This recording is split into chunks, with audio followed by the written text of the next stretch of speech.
It's episode 23 of This Week in Track, and on today's show, we hand out some World Championship awards. And unlike what happened in Eugene, these awards will not be thrown around the neck of an athlete immediately after they cross the line by a person in a headset. Let's begin. We start first with performance of the meet, and who else could it be but Sydney McLaughlin, 50.68. That's right, 50.68 in the 400-meter hurdles. Absolutely dominated this race, but more impressively, she dominated the past version of Sydney McLaughlin, broke her old record by 7/10. She's now almost a full second better than the next fastest woman in history. Immediately, we jump to what is Sydney going to do next? Because, listen, it's fair to say she's graduated out of the 400-meter hurdles. Will it be the high hurdles? Will it be the 400 flat? She ran a really fast anchor leg in the 4x4. I don't think we're going to see her in the 400 hurdles much longer, and I don't think anybody's upset about that. She's moved the event into a whole new stratosphere. So without further ado, this is the graduation ceremony for Sydney McLaughlin from the 400 hurdles. Bum, bum, bum, bum, bum, bum, bum, bum, bum, bum, bum. Bum, bum, bum, bum, bum. Next up, best celebration of the meet. I got two. One of them, Noah Lyles runs 19.31, breaks the American record, gets the gold medal, and then just completely sheds his jersey. And either Noah Lyles is just way stronger than Carson Warholm, or Nike's jerseys are basically made of paper.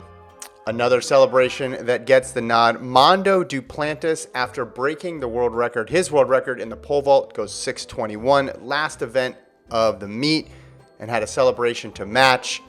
Pulls off a full front flip right in front of the fans. It was tremendous. And who would have ever thought Mondo would be able to display freak athleticism at the drop of a hat? All right, team of the meet, or event group of the meet. I got a tie here between the Jamaican women and the American men in the sprints. The Jamaican women get a sweep in the women's 100. Then Shericka Jackson, of course, moves to number 2 all time in the 200. Shelly-Ann Fraser-Pryce gets a second medal in the 200. On the men's side of things, of course, the U.S. men sweep the 100, sweep the 200. You move up even, they got Michael Norman win it in the 400. But because this is track and field, and for reasons we're still trying to figure out, neither of those two groups won the 4x1. And they both held on to the baton too. Biggest surprise, I went with Allyson Felix unretiring in the middle of the meet. Has that ever happened before? She was done after that mixed gender 4x4, went to LA, was at the ESPYs, and then she comes back because the U.S. team needed her and ran in the preliminary rounds of the 4x4. U.S. goes on to win gold, so Felix, of course, will get another gold medal. Pretty remarkable, and also very fitting, because I don't think any legend's career should end with a mixed gender 4x4. Biggest breakthrough, and this one also could have fit into biggest surprise, but I went biggest breakthrough. Tobi Amusan of Nigeria comes into the meet with a PB of 12:40, and then in the semifinals of the women's high hurdles runs 12:12 to break the world record. Just a completely stunning performance across the board. And then immediately after, everyone was wondering what was up with that, because everybody in that race ran fast. Amusan had this huge drop in times. Was something up with the timing system? But the good part about the high hurdles is they just come back later on that day. We didn't need to wait a day. We didn't need to wait a week or a month. If this was a regular season meet, we would have been debating, hey, when is she going to come back out and race again? She just showed up about an hour and a half later and then ran 12:06 when dated. Biggest controversy, we all know this by now. Devon Allen, the high hurdles, the false start rule. He was 0.001 faster than he was allowed to be. Didn't get to run in front of the home crowd there in Eugene. This kicked off all sorts of debate and discussion online about the rule. Is it good? Is it bad? Should we keep it? Should we? Just kidding. Everybody hated the rule. Nobody likes this rule. Nobody understands the rule. Best quotes. This award goes to Jakob Ingebrigtsen, who got a silver and a gold in these championships, and also really puts himself out there.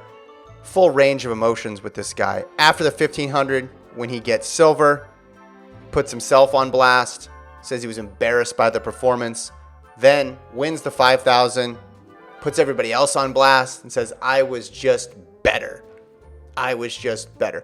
But the best Jakob quote came after the 5,000 meter rounds when he dispensed some fortune cookie-like wisdom, and also I think is trotting out a new slogan for the state of Arizona.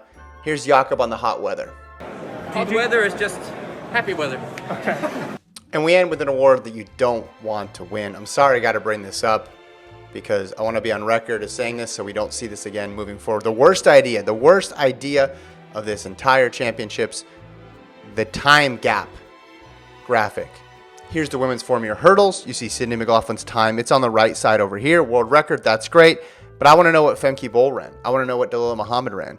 Instead, I have to do a lot of math because Femke Bol ran 1.57 seconds slower than Sydney McLaughlin. If you can get that number, you can just tell me the time. I just want the time. Who wants the information about the gap? This is not the Tour de France. Let's just put the time on the screen. Keep it simple.